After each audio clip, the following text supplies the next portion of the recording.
దివ్యావతార్ శ్రీ శ్రీ శ్రీ విశ్వశాంతి జ్యోతిర్మయ ప్రభుల వారికి, విశ్వశాంతి జ్యోతిర్మయ ప్రభుల వారికి ఆధారం లేదు. అండైనటువంటి పితృమూర్తిని గౌరవించకపోయినప్పుడు ఈ భక్తి విశ్వాసాలను ఈ భారత రామాయణ భాగవత ఇతిహాస గ్రంథాలన్నీ కూడా వృధా, గోదావరిలో మార్చేసేదే. దీనిలో ఏ సందేహం లేదు. రాముడైనా, కృష్ణుడైనా, క్రీస్తుడైనా, బుద్ధుడైనా, మహమ్మదైనా ఏ ప్రవర్తించినప్పుడు సరే తల్లిదండ్రులను పూజించలేకపోయినప్పుడు, గౌరవించలేకపోయినప్పుడు, వారి ఆశీర్వాదం పొందలేనప్పుడు నీవు చేసేటటువంటి భక్తి విశ్వాసాలకి ఏమి, దాన ధర్మ సత్కర్మలకి ఏమి, ఏవైనప్పటికీ కూడా నీ వెంట రావు. ఇది సత్యం. కాబట్టి ఈ విషయాలన్నింటినీ నేను ఎందుకు చెప్తున్నాను అంటే తక్కువ చెప్తున్నాను. ఎందుకంటే నాకు 2 దినాలు మాత్రమే ఇక్కడ ఉపన్యాసాలు ఏర్పాటు చేశారు. భగవద్గీత చెప్పాలి అంటే 18 దినాలు పారాయణం చేస్తారు.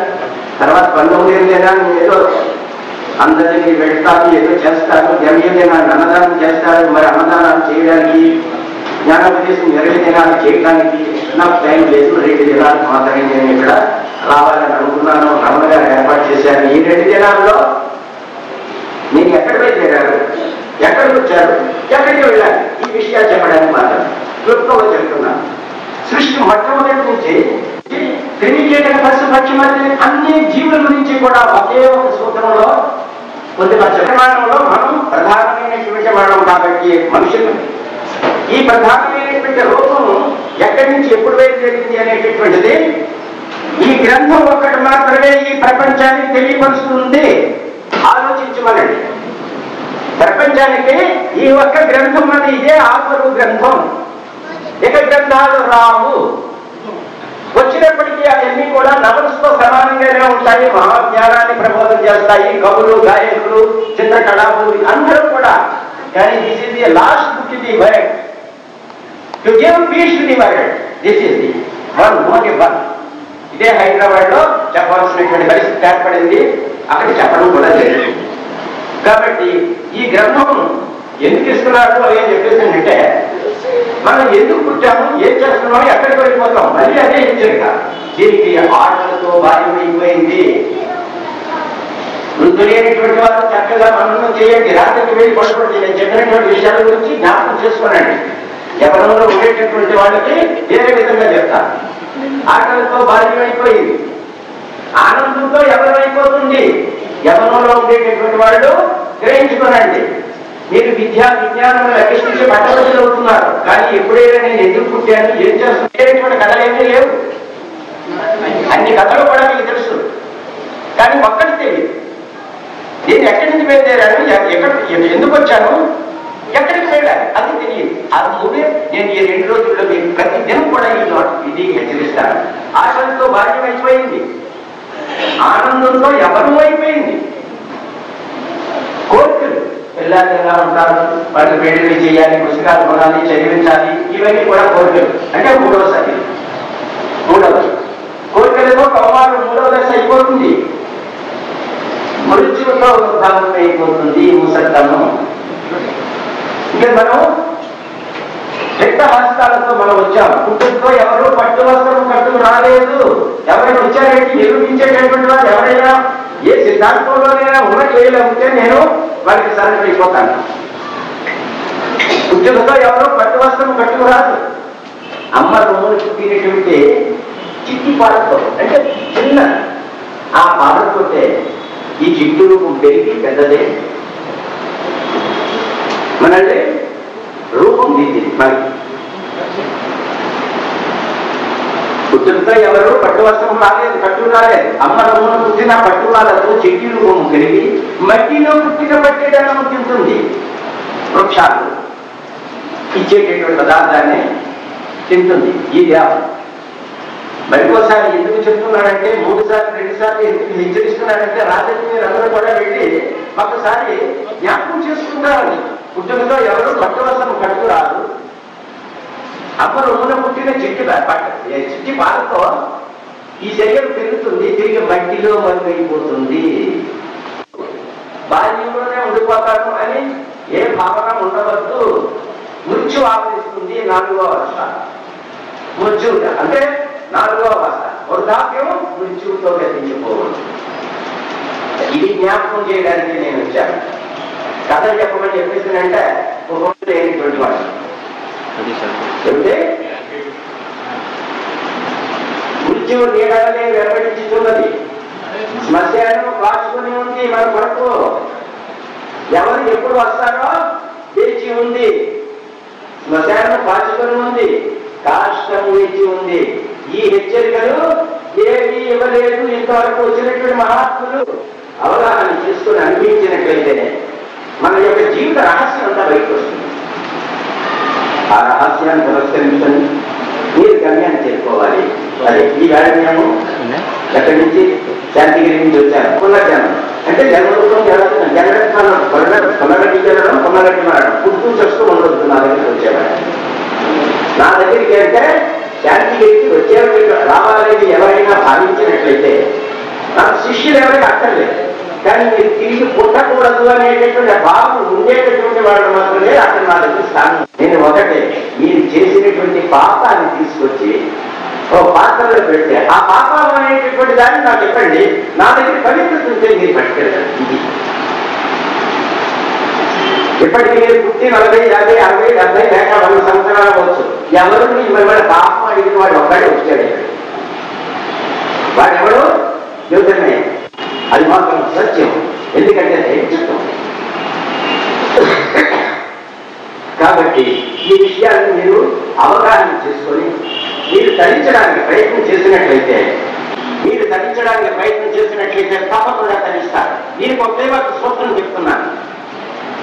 ఇక్కడ చార్ట్ వేశారు. సృష్టి యొక్క క్రమం 2 చార్టులో చూపించారు. ఈ భూమి ఎలా పుట్టింది, ఎప్పుడు పుట్టింది, ఒక్కడే. అలాగే మనిషి యొక్క జీవితం అంటే ఏమిటి చూపించింది ఒక్కడే. అనూహ్య శక్తుల యొక్క సంయోగం అని పరిశోధన విజ్ఞానం చెప్తున్నారు. ఆ అనూహ్యమైనటువంటి శక్తులు ఏ విధంగా ఉంటాయనేటటువంటిది ప్రత్యేక పాపం. రహస్యం అంటే నా దృష్టిలో పాపం. కాబట్టి విషయం కానీ మనసు మారలేదు. రామాయణం వెళ్ళినా, భారతం వెళ్ళినా వెన్న కన్నా మృదువైంది, వజ్రము కన్నా కఠినమైనది, వాయువు కన్నా తేలికైంది, భూమి కన్నా బలమైంది. అటువంటి ఇచ్చారు. కృప అంటే తిరిగి ఇచ్చేటటువంటి వర్గంలో తననే దైవాన్ని పూజించుతున్న దరిద్రుల కన్నా దైతాహస్తములతో ముష్టిమంతులతో జీవిస్తున్న వాడే శ్రీమంతుడు. అతనే నాకు ప్రియపడుతున్నాడు. ఆ పరమేశ్వరం లేకపోతే రూపాయి కాదు. అలాగే మన శరీరం విడిచిపెట్టేటప్పుడు మనం ఎక్కడికి వెళ్ళాలి, మనం ఎక్కడి నుంచి వచ్చాము, ఈ మాట జ్ఞాపకం చేయడానికి నేను మళ్ళీ రాత్రి ఇక్కడికి వచ్చాను, మళ్ళీ వస్తాను. మీరు ఎక్కడి నుంచి వచ్చారో ఆ మార్గం తెలియపరచడానికి ఈ గ్రంథం. అలాగే ఒక శబ్దం, ఒక కథ చెప్పినట్లయితే తర్వాత ఏమిటి అనేటటువంటి భావన మనకు ఉంటుంది. నేను కథ చెప్పాలని చెప్పాను కదా, మన జీవిత పరమార్థం. దీనికి 2 విధాలు చెప్తున్నాను. కాబట్టి ఏమిటంటే పక్షికి 2 రెక్కలు, నింగికి నేలకు ఆధారమై ఉన్నట్టు. ఏమిటి? నింగికి నేలకు ఆధారమై ఉన్నట్టు ఆధ్యాత్మిక భౌతిక విజ్ఞానంలో 2. ఆధ్యాత్మికం ఉండాలి, భౌతికం ఉండాలి. బాబాజీ చెప్పిన దాని గురించి చూసినట్లయితే ఇదంతా వేసుకొని చెప్పేసరికి నేను వేసుకొని అనుకోలేదు. భౌతికం ఉండాలి, ఆధ్యాత్మికం ఉండాలి. పక్షికి 2 రెక్కలు, నింగికి నేలకు ఆధారమై ఉన్నట్లు ఆధ్యాత్మిక భౌతిక విజ్ఞానంలో 2 మానవులకు జీవిత పరమాత్మలు. ఇవి వృద్ధాప్యంలో ఉన్నవాళ్ళు తప్పకుండా ఈ విషయాన్ని గ్రహించుకోవాలి. ఆధ్యాత్మికంలో ఉండేటటువంటి వాళ్ళు గ్రహించుకోవాలి. పక్షికి 2 రెక్కలు, నింగికి నేలకు ఆధారమై ఉన్నట్లు ఆధ్యాత్మిక భౌతిక విజ్ఞానంలో 2 మానవులకు జీవిత పరమాత్మలు ఉన్నాయి. మనకి జీవిత పరమాత్మలే 2. ప్రకృతిలో మనం ఈ శరీరం ఉన్నంత వరకు కూడా కష్టపడి పనిచేయాలి. దీనికి 4 కర్మలు ఏర్పాటు చేశారు.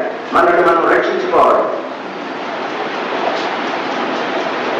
మనల్ని మనం రక్షించుకుంటూ మన బాధ్యతను నెరవేర్చుకోవాలి. పురుషుడు స్త్రీలు ఇద్దరు కూడా కలిసి బాధ్యతను నెరవేర్చుకోవాలి. దేశంలో మనం బయటకున్నాం సభ్యజీవులు కాబట్టి సమైక్యతో ఉండాలి. ఎక్కడి నుంచి వచ్చామో మనం అక్కడికి వెళ్ళిపోవాలి. 4 రోజులు మీరు 23 గంటలు మీ యొక్క బాధ్యతలు నెరవేర్చుకుంటూ ఒక 10 నిమిషాలు, 15 నిమిషాలు, 20 నిమిషాలు, అర్ధగంట మీరు తప్పకుండా భగవంతుని ప్రార్థన చేసుకోండి. ఆ ప్రార్థన చేయడం అనేటటువంటిది నేర్పించడం కోసమే నేను ఇచ్చాను. ప్రార్థన మంత్రాలు చెప్తే మనకు అర్థం తెలియదే. మంత్రాలు చెప్తారు, అందులో ఉన్నాయి. గాయత్రి ఉందంటే పరమ పవిత్రమైనటువంటి పుంజీనమైనటువంటి గాయత్రి, కానీ దాని అర్థం మనకు తెలియదు. మా అమ్మ చెప్తుంది మాట, కానీ తెలియదే. అరమాట దగ్గర తెలుగు వాడు మాట్లాడేలా ఉంటే ఎలా ఉంటుంది? ఇంగ్లీష్ వాడి దగ్గర తెలుగు మాట్లాడితే ఎలా ఉంటుంది? ఒక భాష ఒకటే తెలుసు, నక్క భాష నక్కే తెలుసు. మన మనుషుల భాష తెలియాలి. కానీ మనుషుల్లో 17,622 భాషలు ఉన్నాయి. అన్ని భాషలు మనం తెలుసుకోలేని, కాబట్టి మనం తెలిసినటువంటి భాషలోనే ఆ దేవుడు కూడా శరీరం ధరించి ఇక్కడ వెళ్ళి జ్ఞానోపదేశం చేయవయ్యా స్వామి అని చెప్తూ ఉంటాడు. మనకి ఆ భాష ఇస్తాడు. ఆ భాషను మనం చెప్తాం, మనం వచ్చినటువంటి భాషలో. కానీ మీకు అర్థమయ్యేటట్టే నేను చెప్తున్నాను. ఎందుకు చెప్తున్నానంటే మీ బిడ్డలను సంరక్షణ చేయాలి. దీనికి ప్రధానమైనటువంటిది ఒకే ఒక విషయం. మీరు యజ్ఞాలు, యాగాలు ఎన్నెన్నో చేస్తున్నారు. అంతా భక్తి విశ్వాసాలే. ఇంత భక్తి విశ్వాసాలతో జీవించేటటువంటి తూర్పుగోదావరి జిల్లాలో రాజమహేంద్రవరంలో మరి మీరు ఎక్కడి నుంచి వచ్చారు, ఎక్కడి నుంచి ఏం చేస్తున్నారు, ఎక్కడికి వెళ్ళిపోవాలి అది తెలియాలి కదా. మరి మీకు తెలుసుకోవడానికి మార్గం చూపించాలి కదా. ఆ స్థితి కొలుపు చేయాలి కదా మహాత్ముడు అన్నవారు. మరి చెప్పేసి వెళ్ళిపోతే పనికిరాదే. అమ్మ ఉంది, బాబు పాత్రలు బాగా పెరుగు అంటే పెరుగుతాడా? అమ్మ ఏం చేస్తుంది? చక్కలో తీసుకుంటుంది, తన రక్తాన్ని పాలుగా మారుస్తుంది, తన బిడ్డకి తెలుసు చేస్తుంది. కానీ బిడ్డ మాత్రం నేను పెరుగుతున్నానని చెప్పేసి బిడ్డకి తెలియదు. కానీ తల్లికి మాత్రం తెలుసు. ఏమంటే తన రక్తం ఎంత రక్తాన్ని పోస్తుందో ఆ తల్లి. అందుచేతనే మాతృ దేవోభవ, పితృదేవోభవ, ఆచార్య దేవోభవ అన్నా. కాబట్టి అటువంటి ప్రేమమూర్తి సంగతి ఆలోచించండి. మాతృ పూజ నుంచి తర్వాత నేను చెప్తాను కొన్ని విషయాలు. కాబట్టి ఈ విషయంలో ఒక విషయం మీరు జ్ఞాపకం చేసుకోవాలా. ఆటలతో భాగమైపోయింది చెప్పారు కదా. కాడు పిలుస్తుంది, ఎప్పుడు ఎవరు పిలుస్తుందో తెలియదు. కాబట్టి మార్గం చూపించాలి. ఈ మార్గం ఏమిటి? ఈవేళ మీకు ఈ మార్గం గురించి ప్రత్యేకంగా చెప్తాను. మనం ప్రార్థన చేస్తాం, మౌనం చేస్తాం, ధ్యానం చేసుకోమంటారు, ఇలా తపస్సు చేయాలి, ఇదంతా భక్తిది, ఈ ప్రకృతిలో మనం జీవించడం ఉంటుందే అని చెప్పేసి సన్యాసం తీసుకొని సర్వసంగ పరిత్యాగం చేస్తారంట. నేను ఒప్పుకోలేదు. సర్వసంగ పరిత్యాగం అంటే మనసును జయించాలనేటువంటి వాడు సర్వసంగ పరిత్యాగం. కాబట్టి కాషాయకుండలు కట్టుకుని నాదాగా నేను వేషధారం వేసుకొని పంచి. కానీ నీకు ఒక మార్గం చెప్తాను. ఈ సృష్టికి నిర్మాణానికి అదృశ్య శక్తులు కలియక ఒకే ఒక సూత్రంలో ఈ సృష్టి క్రమం అంతా కూడా ఈ గ్రంథం తెలియపరిచింది. చెప్తాను. సనాతనం అంటే ఆదిలో అనాది సంపూర్ణంగా అదృశ్య శక్తుల సంయోగ వియోగ సంయోగంలో అదృశ్య శక్తులు ఉన్నాయి. అగ్నికి కనిపించినటువంటి శక్తులు ఉన్నాయి. అది పరిశోధన విజ్ఞానికి ద్వారా అందలేదు. రీసెర్చ్ స్కాలర్స్ పరిశోధిస్తున్నారు, పండితులు వేదాలు జరిగేస్తున్నారు, చరిత్రకారులు ఎన్నో రాస్తున్నారు. కానీ వాళ్ళ జ్ఞానానికి కూడా అందలేదు ఆ అదృశ్య శక్తులు. వాటి యొక్క రూపం, వాటి యొక్క బరువు, వాటి యొక్క విషయాలు ఎవరికి తెలియటం లేదు. అది నేను నీకు తెలియపరుస్తున్నాను. ఆ అదృశ్య శక్తులు అంటే ఏమిటి? ఆ అదృశ్య శక్తులు సంయోగ వియోగ సంయోగంలో సృజింపబడింది ప్రకృతంగా. అంటే మన రూపం ధరించడానికి మొట్టమొదట అటువంటి శక్తులు కలిసి పదార్థంగా ఏర్పడి మొట్టమొదట చెట్లు అంటే ఒకే సూత్రంలో తెలియపరిచారు. అదృశ్య శక్తులు సంయోగ వియోగ సంయోగంలో సృజింపబడినటువంటి ఈ సృష్టి అక్కడ అలాంటి డయాగ్రామ్స్ ఎక్కడ రాలేదు. ఆ డయాగ్రామ్ లోనే అంతిమ దశ ఈ డయాగ్రామ్ లో ఉంటుంది. ఈ డయాగ్రామ్స్ చెప్పి చేయించింది కాదు, అతను మనస్సులోకి వెళ్ళి వేయించాడు. ఎవరు? ఆ సృష్టికర్త వేయించుకున్నాడు, ఇలా తయారు చేశాడని. ఆ కుర్రవాడు ఎవరో తెలిసిన ఇలా రావాలి. ఈ కుర్రాడి చేత ఈ పిల్లాడు సృష్టి అంటే తల్లి గర్భంలో ఇంకా బాబు కూడా విడిచిపెట్టిన కుర్రాడి చేత ఈ డయాగ్రామ్స్ వేయించారు, ఈ సృష్టి క్రమం అంతా కూడా. కాబట్టి ఈ విషయం అవగాహన చేసుకోండి. అదృశ్య శక్తులు సంయోగ వియోగ సంయోగంలో సృజింపబడినటువంటి ఈ సృష్టి క్రమం అంతా కూడా 4 అవస్థల్లో. 4 అవస్థలు అంటే చెప్తున్నాను. ఉద్వేగం అంటే భూమిని గడగించుకుని వచ్చేవి. రెండవది వృక్షాలు. రెండవది జన్మ ద్వారా పుట్టినవి పేలు నల్లులు ఇలాంటివి, క్రిములు కీటకాలు అనేటటువంటివి. మూడవది పక్షులు, రెక్కలు ఉండేటివి అటువంటివి. 4వది పాలు త్రాగేటటువంటి జీవరాశులు, అందులో మనిషి పరిపూర్ణుడు.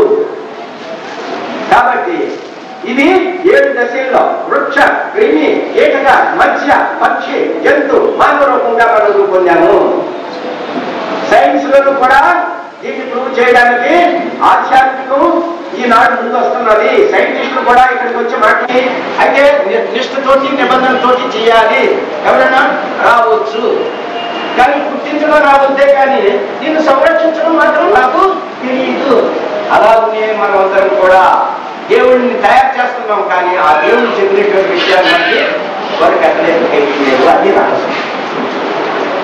కాబట్టి ఈ విషయాన్ని అవగాహన చేసుకోనండి, అర్థం చేసుకోనండి. దైవాన్ని పుట్టించడం కాదు, దేవుడిని పుట్టించడం కాదు, దైవత్వాన్ని అనుభవించాలి. నేను చెప్పేటటువంటి విషయం దైవత్వాన్ని అనుభవించాలి.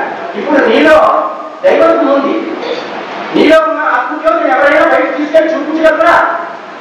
అది గట్టిగా అనిపించదే. శరీరం విడిచిపెట్టేటప్పుడు వెళ్ళిపోతుంది. ఎవరైనా చూసారంటే చూడలేదంటున్నాడు. రీసెర్చ్లోను కన్సిడర్ వచ్చింది కదా, దాంట్లో కన్ఫ్యూజ్ అయిపోతున్నాడు. సైంటిస్టులు కూడా కన్ఫ్యూజ్ కాదు, అది కన్ఫ్యూజ్. అందరినీ కన్ఫ్యూజ్ చేసేటటువంటి ఎవరు ప్రయత్నించాలని ఆ ఉద్దేశంతో రాలేదు. కానీ ఇప్పుడు విషయం వచ్చింది కాబట్టి మీరు పూజించేటటువంటిది అంతా కూడా మనం గుర్తిస్తాం, వాటిని పూజ చేసుకుంటాం, అన్ని చేస్తాం. కానీ మనకి జ్ఞానం ఏం చేయదు ఈ దేవుడు. ఈ దేవుడి గురించి చెప్పాలంటే ప్రతి మనిషే కావాలి. అందుకే ఆ మనుషులను పంపిస్తున్నాడు ఆ సృష్టికర్త. ఎవరు? సనాతనుడు, స్వయంభూడు, స్వయంభుడు. సనాతన స్వయంభూ విశ్వం జ్యోతిర్మయ పరబ్రహ్మ, పరాత్పరం, అనంతం. ఇక చెప్పడానికి వీళ్ళేనంత శక్తివంతుడా. అలాంటి శక్తిని నీకు ఇచ్చాడు పరమేశ్వరుడు. ఆ శక్తిని మీరు దుర్వినియోగం చేసుకుంటున్నారని హెచ్చరించడానికి మాత్రమే నేను వచ్చాను. మిమ్మల్ని మీరెవరో మీరు తెలుసుకోనండి. ఆత్మానాత్మ వివేకైన పురుషంసారం యుక్తి తగ్గిన జన్మ భోక్యాన్ని బంధచేర్యుల సిద్ధేదని మహాత్ములు చెప్తున్నారు. అంటే ఆత్మంగా ఏమిటంటే ఆత్మజ్ఞానం తెలియని సతులు వాడికి నేను ఆశీర్వాదం ఇస్తాను. సతిని ఎవరు గౌరవిస్తారో వాడికి నేను ఆశీర్వాదం ఇస్తాను. తల్లిని తండ్రిని పూజించేటటువంటి వాడికి నేను నమస్కారం చేస్తాను. ఎందుకు? వాడే నాకు దేవుడు. అంటే రూపం ధరించారు కాబట్టి నాకు దేవుడు అయితే వాళ్ళ లోకంలో ఉన్నటువంటి జీవాత్మ నాకు పరమాత్మ. ఎందుకంటే అహంజ్యోతి, ఆ జ్యోతినే నేను అంటాను. ఆ జ్యోతిని గురించి తెలియపరచడానికి ఇక్కడ వచ్చాను. లేకపోతే నేను ఏదో ఒక బొమ్మను పెట్టాను, ఏదో చేస్తాను. ఇక్కడ ఈ బొమ్మను నేను పూజించడం లేదు. ధర్మదేవత, ధర్మదేవత. నేను ఎక్కడికి వెళ్తానో మీరు అక్కడ రాలేదు. అదే నేను తెలుసుకున్నది. ఆ తెలుసుకున్నదే నేను తెలుసుకోవాలనుకున్నాను. బాబా గారు చాలస్థితిలో చూసింది గ్రంథం రాస్తారు. రాసింది ధర్మశాస్త్రం వేస్తారు. ధర్మశాస్త్రం అది ప్రపంచానికి సమంజసమైన వాక్యం అయితే ఆ ప్రాసులు స్థిరంగా ప్రాసులు రెండు వైపు సమానంగా ఉంటుంది. స్థిరంగా వేసుకోండి ఆ సూచి చేస్తారు. కాబట్టి లైఫ్ నుంచి సౌండ్ క్యాచ్ చేస్తారు. ఆ సౌండ్ బాబా వారు విగ్రహారాధనని యాక్సెప్ట్ చేయరు. ఎందుకంటే విగ్రహారాధన కంప్లీట్ నిషేధం చేశారు. అది ఎందుకంటే బాబా వారు చెప్తారు, ఒక చిత్రకారుడు ఉన్నట్లయితే ఆ చిత్రకారుడు గీసినటువంటి చిత్రాన్ని, ఒక శిల్పి తయారు చేసినటువంటి విగ్రహాన్ని మీరు మొక్కుతారు, నమస్కరిస్తారు, ప్రదర్శన చేస్తారు ఆ చిత్రం యొక్క ప్రతిభను చూసి. అయితే ఆ చిత్రం అనేది, ఆ శిల్పం అనేది అది దైవం కాదు. అందుకంటే ఆ చిత్రాన్ని శిల్పాన్ని సృష్టించడం అంటే ఆ సృష్టికర్త ఆయన తలమని చెప్పేసి బాబావారు చెప్పడం జరుగుతుంది. ఈ విధంగా చెప్పుకున్నట్లయితే బాబావారు అక్కడ ధర్మదాత విగ్రహాన్ని పెట్టారని చెప్పేసి ఆ విగ్రహాన్ని ఆరాధించడం కాదు. బాబావారు అన్కాన్షియస్ లో ఉన్నప్పుడు కానీ, ఆయన ధ్యాన స్థితిలో ఉన్నప్పుడు కానీ ఏదైనా విషయాన్ని ఆయన సోర్స్ ద్వారా రప్పించుకొని రాస్తున్నప్పుడు ఇది సత్యమా కాదా అని చెప్పేసి ఆ విషయాన్ని బాబావారు ధర్మరాసులో పెట్టి చూస్తారు. అది అధర్మైనట్లయితే ఆ త్రాసు తలకిందులుగా అవుతుంది. ఇది సత్యం ధర్మం తెలిసినట్లయితే ఆ త్రాసు సమానత్వం చూపిస్తుంది. ఇది మీకు చెప్పడానికి నమ్మసక్యం కాదు. ప్రాక్టికల్ గా చూడాలంటే బాబావారి ఆశ్రమానికి మీరు రావచ్చు, బాబావారిని రీసెర్చ్ చేయొచ్చు. సెలవు. కాబట్టి ఇన్ని నిమిషాలు నేను చెప్పినటువంటి విషయాలన్నీ కూడా ఒకే ఒక విషయం గురించి మళ్ళీ మిమ్మల్ని హెచ్చరిస్తున్నాను. ఈవేళ రాత్రికి మీరు వెళ్ళండి, వెళ్ళి నిద్రపోయేటప్పుడు నేను ఎక్కడి నుంచి వచ్చాను, నేను ఏం చేస్తున్నాను, ఈ దుఃఖం నన్ను ఎందుకు వెంటాడుతుంది, ఈ దుఃఖం నుంచి నేను విమోచన పొందగలనా అని ప్రశ్నించుకున్నాను. దుఃఖం నుంచి విమోచన పొందాలి అని చెప్పేసానంటే ఒకటే నేను చెప్తాను, మళ్ళీ తిరిగి మీరు పుట్టకూడదు. మీరు పుట్టారా అంటే మళ్ళీ దుఃఖమే సంపాదన అవుతుంది. కాబట్టి జన్మ దుఃఖం జరా దుఃఖం అన్నారు. జాయాన్ని అనలేదు, ఆడవాళ్ళు దుఃఖం ఒకటి చెప్పేసాను అనలేదు. భార్య కూడా దుఃఖమేనని చెప్పేసాను అంటే అప్పుడు పురుషుడు కూడా దుఃఖమే అంటది స్త్రీ. కానీ నా దృష్టిలో రెండు పనులే. ఆ రెండు కూడా కలిసే మూడవ నేత్రం అయింది. మూడవ నేత్రం నుంచే సృష్టి నిర్మాణం జరిగింది. ఈ ఎవరైనా చెప్పారా? లేదు.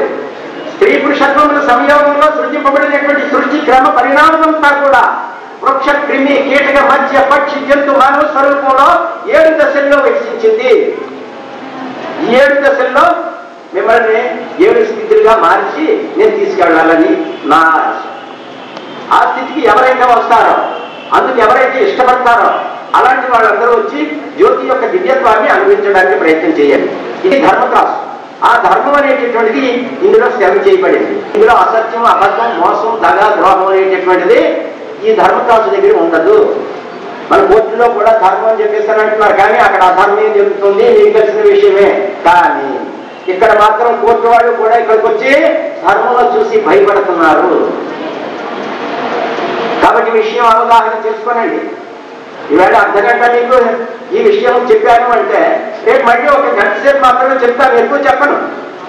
ఎందు గురించి అంటే వ్యాపారం తినగా తీపోతుంది, కానీ వెంటనే అయినట్లయితే చేదుగా ఉంటుంది. ఇదేంటి బాబా గారు ఏదో చెప్తున్నారో ఒక కథ కూడా చెప్పడం లేదు, చిన్న బిడ్డగా చెప్పేసి అందరినీ నటించినట్లు ఏదో ఉంటే బాబాజీ మాటలు ఎంతో రుచిగా ఉంటాయంటారు. కాదు, అక్కడ ఒక అతను ఉన్నాడు. వాళ్ళ మనవడు 3వ సంవత్సరం 2వ సంవత్సరం 2 సంవత్సరాలు ఎంత ఉంటాడయ్యా ప్రచోదుడు? మల్లికార్జునరావు వాళ్ళ మనవడు ఉన్నాడు. అది ఆ ఒక 2 సంవత్సరాలు ఉంటాడు. ఆ కుర్రవాడి దగ్గరికి వచ్చి మీరు నేర్చుకోవాల్సినటువంటి పరిస్థితి అయింది. చెప్పలయ్యా? లేరా?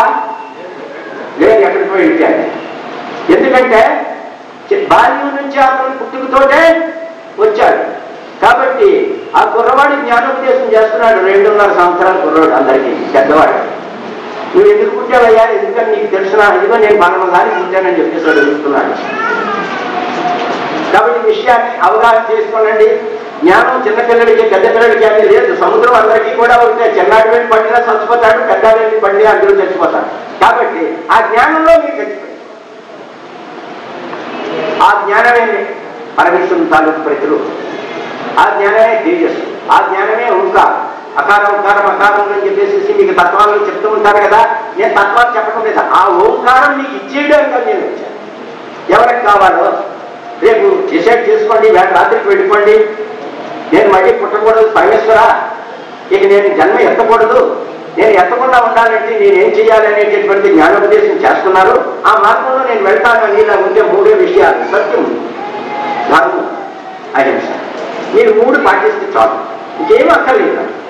ఇక్కడ పాత్ర పెడతారు,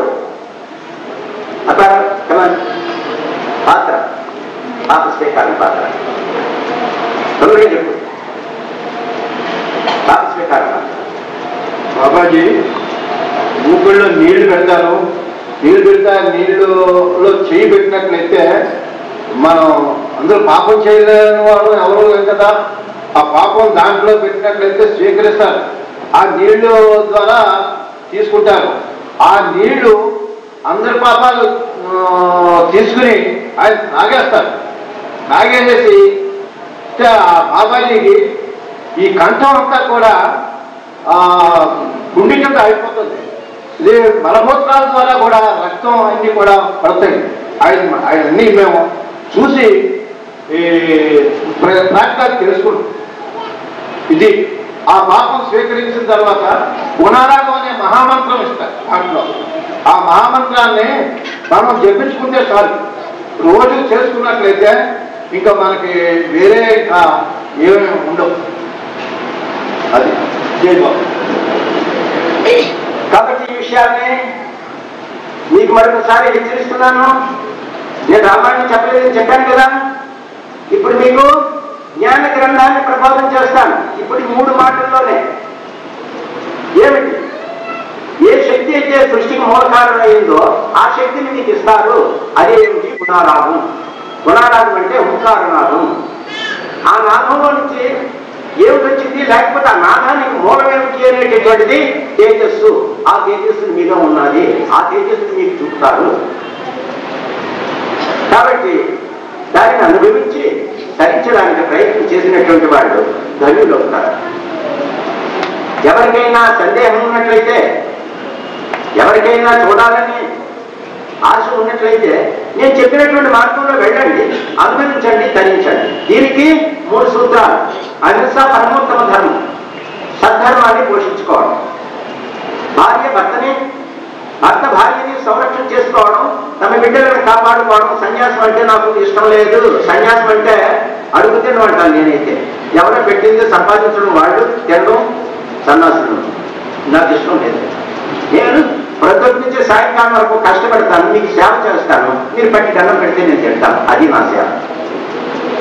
ఈ విషయాన్ని మీరు అర్థం చేసుకొని అవగాహన చేసుకొని మరి ధరించడానికి ప్రయత్నం చేస్తారో, లేకపోయినట్లయితే మనం పుట్టిన తర్వాత ఏదో బాబా గారు వచ్చారు, లేకపోతే జ్యోతిర్మయుడు వచ్చాడు, ఏదో చెప్పుకున్నాడు, ఏదో వెళ్ళిపోయాడు, ఇంత కలెక్షన్ చేసుకున్నాడు అని చెప్పేసి సరే భావన మాత్రం మీలో నుంచి తీసి పారేది.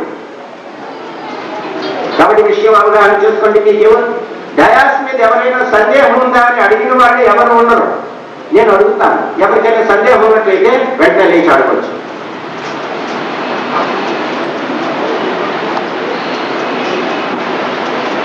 మీరు అడగటం లేదు, కానీ సందేహం లేని వాడు ఒకళ్ళు కూడా లేదు నా దృష్టిలో. అందరికీ సందేహాలే. ఎందు గురించి అంటే నా ప్రబోధం అలాంటిది కాబట్టి, ఏది బాబా గారు వచ్చారు, ఏది అలాంటి ఏం చేసేస్తారు ఏంటి అలాగని చెప్పేశాను. నో. కాబట్టి మరికోసారి హెచ్చరిస్తున్నాను, వెళ్ళిపోతూ అంటే ఈ వేళకి నేను రేపు మళ్ళీ వస్తాను. వచ్చినప్పుడు ఇంకొక సందేశం ఇస్తాను. ఆ సందేశం మిమ్మల్ని అక్కడికి తీసుకుపోయేటటువంటి సందేశం ఇస్తాను. కాబట్టి మీరే కాదు చెప్పు, కమన్ చెప్పు, పర్వాలేదు, ఎవరైనా రావచ్చు, అడగవచ్చు. పండితులు ఉన్నారు, మహాత్ములు ఉన్నారు, సిద్ధులు ఉన్నారు, మహర్షులు ఉన్నారు. మీరందరూ మా పండితులే. ఎన్నో గ్రంథాలు చదివారు మీరందరూ. ఎవరైనా రావచ్చు, ఏం పర్వాలేదు. నేను ఏదైనా అయ్యో స్టేజీ మీద ఏమిటి కించపడుతున్నాను, మీరు కించపడవచ్చండి, పర్వాలేదు. నేను అందులో కూడా నేను సందేహించను. మీరు కించపరచడం ఇంకా మంచిదా. మీరు తెలియపరిచినటువంటి విషయాన్ని నేను తెలుసుకొని మళ్ళీ తిరిగి ఇంకొకటి తెలియపరచడానికి కూడా నేను రిక్వెస్ట్ చేస్తాను. నేను జీవ దగ్గరికి కూడా వెళ్ళి నేర్చుకుంటాను, ఎంత దగ్గర నేర్చుకుంటాను, ఏనుగు దగ్గర నేర్చుకుంటాను. మీరు పండితులు, పండితులకు కూడా నేర్చుకుంటాను, దానిలో తప్పేం లేదు. జ్ఞానం ఒకరి సొత్తు కాదు. ఇక్కడ ఒక విషయం మాత్రం చెప్తాను. స్వజ్ఞానమును ఆధారం చేసుకొని, చూడండి మళ్ళీ, స్వజ్ఞానమును ఆధారం చేసుకుని దైవ జ్ఞానం అంగీకరించేటటువంటి వాడా, నీవెవరో తెలుసుకోకుండా నీవు పరులను విమర్శించుకో అని చెప్పేసి మనకి ఈ దివి గ్రంథంలో రాయబడి ఉంది. కాబట్టి ఎవరైనా వచ్చి తెలియపరిచినట్లయితే అందరూ నేర్చుకుందాం. దీంట్లో సందేహం ఏమీ లేదు. మాతృమూర్తులైనా పర్వాలేదు, పితృమూర్తులైనా పర్వాలేదు, తెలియపరచు. శంకరాచార్యునికి ఒక మాదిగాడు జ్ఞానోపదేశం చేసినట్లు మనకి గ్రంథాలు తెలియపరుస్తున్నాయి. యేసుక్రీస్తుకి ఇంకో గురువు తెలియపరిచినట్లు జ్ఞానం మనకి గ్రంథాలు తెలియపరుస్తున్నాయి. మహాత్ములందరూ కూడా ఏదో ఒక మార్గాన్ని పెడుతూ తెలుసుకోవాలనే కుతూహలంతో చెప్పారు. దీనిలో ఏ సందేహం కూడా లేదు. రైట్.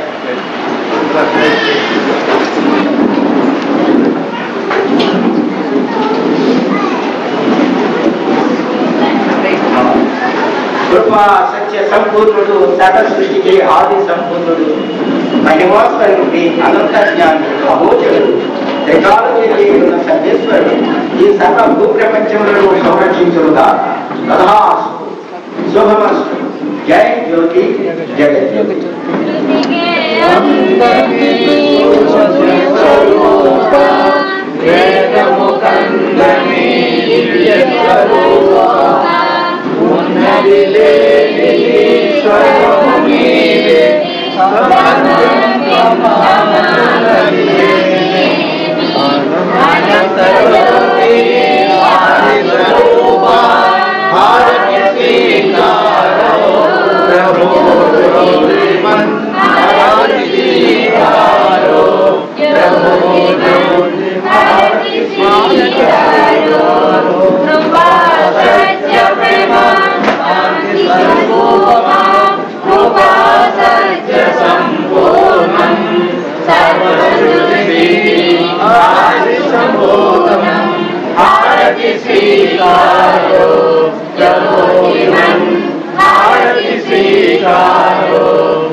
अनंत ज्ञानी अगोचरी त्रिकालवेदी करुणामयी प्रेम स्वरूपा आरती स्वीकारो प्रभो ज्योतिमन आरती स्वीकारो प्रभो ज्योतिमन आरती स्वीकारो. అందరికీ కూడా శుభం శుభం శుభం శుభం. మీరు కూడా దైవాన్ని ప్రార్థన చేసుకోవడానికి ప్రయత్నం చేయడం అంతే చెప్పి రేపు మళ్ళీ వచ్చినట్లు ఏదంటే మీ గ్రామాన్ని మీరు ఒక్కొక్కటి ఇంకొకరికి కొంతమంది తీసుకొస్తే వాళ్ళు కూడా తెలుస్తారు. పాపం చేయని వాడు, దోషం లేని వాడు ఇహమందు ఒక్కడూ లేడు. వాళ్ళంతా గురి కొట్టడం ఆవలింత అగ్నికణము దహించి వేయునట్లు ఎంతటి దోషి అయి ఉన్నాను. విశ్వశాంతి జ్యోతి కాంతి కిరణము సోకినంతనే పాపరహితుడే అమరత్వము పొందును. ఇది బాబాజీ ప్రపంచానికి ఇచ్చినటువంటి ఆశీర్వాదం. ఇక ఏ మహాత్ముడు కూడా పాపాల నుంచి మిమ్మల్ని విమోచించలేరు, లేదు కూడా. కాబట్టి విషయాన్ని అవగాహన చేసుకుని తరించడానికి ప్రయత్నం చేయండి. మీ కుటుంబాలను సంరక్షణ చేయండి, మీ పిల్లలను ఆశీర్వదింప చేయండి, కష్టాల నుంచి విమోచన పొందండి. జై జ్యోతి, జయ జ్యోతి. ఎవరు దీనిని సంరక్షించగలరో రావచ్చు. సంరక్షించగలరా?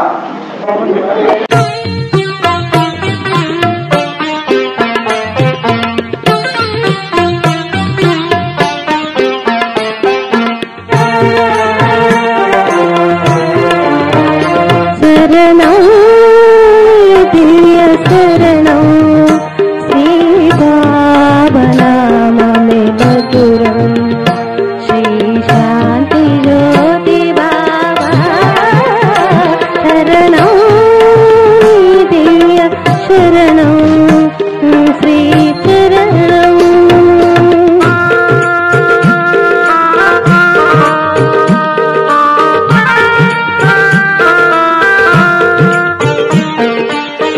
జ్యోతాలయమే శాంతికి నిలయం, అది దర్శించిన బ్రతుకే ధన్యం.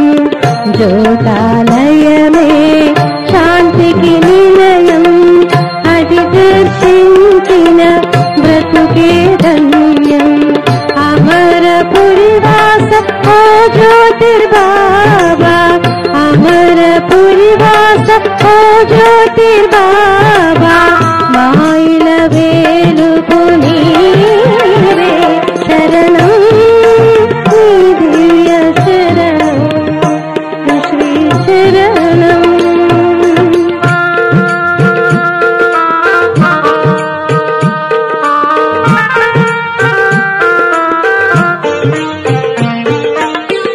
భక్తుల బ్రోసే దేవుడ నీవే, పాపుల రక్షించే వరదుడ నీవే. భక్తుల బ్రోసే దేవుడ నీవే, పాపుల రక్షించే వరదుడ నీవే.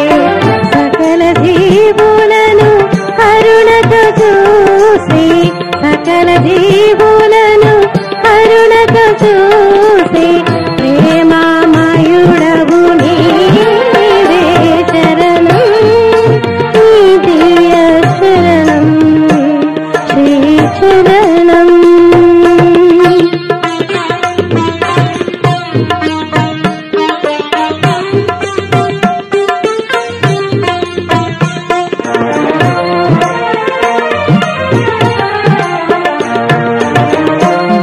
శాంతికి మూలము నీవే, సర్వ జగతికి సారథి నీవే. విశ్వ శాంతికి మూలము నీవే, సర్వ జగతికి సారథి నీవే. సర్వజీవులను చల్లగా చూసి, సర్వజీవులను చల్లగా చూసి, జ్యోతిర్మయుడవు నీవే.